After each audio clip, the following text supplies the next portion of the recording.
President Joe Biden is in Italy today, attending the 50th G7 summit and meeting with world leaders. This morning, the group posed for the traditional family photo, but this year's version, edited by political scientist Ian Bremmer, highlights a significant detail about the leaders of the world's largest economies: they are all unpopular. The photo shows their net disapproval ratings, with President Biden coming in second, with a net disapproval of 18.5 points. The unpopularity of these leaders can largely be attributed to the high levels of inflation seen across all G7 nations and much of the world. This inflation, the highest in decades, isn't directly the fault of these leaders. Instead, it resulted from a surge in demand following the pandemic, coupled with constrained supply chains. Despite their efforts, voters naturally resent the rising prices, often blaming the incumbent parties. In the U.S., for instance, the Consumer Price Index (CPI) peaked at 9% in 2022. Since then, inflation has slowed, with the CPI dropping to 3.3% as of yesterday. However, prices remain high, and many factors influencing this were beyond President Biden's control. President Biden's administration has actively worked to mitigate costs for Americans, implementing measures such as lowering prescription drug prices, canceling student debt, and eliminating junk fees for airlines and banks.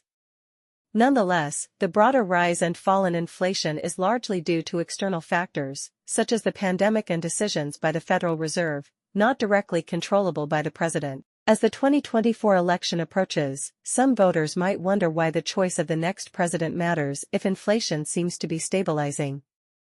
The answer lies in the contrasting economic policies proposed by the candidates. Donald Trump, for example, is advocating for a highly inflationary platform. He has proposed a 10% tariff on all foreign goods, which would effectively act as a sales tax, increasing prices for American consumers on items ranging from avocados to iPhones. Moreover, in a proposal discussed behind closed doors, Trump suggested replacing the income tax entirely with tariffs, a policy reminiscent of the 19th century.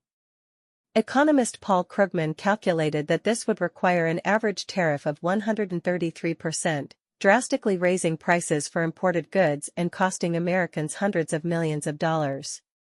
This policy could increase taxes by $5,000 for a typical family while cutting taxes for the top 0.1% by $1.5 million. Such a shift would burden the average American consumer, while significantly benefiting the wealthiest individuals. Trump's platform, which could lead him back to the White House, is fundamentally inflationary. It underscores the significant impact presidential policies can have on the economy and why the upcoming election remains crucial, despite the current inflation trends.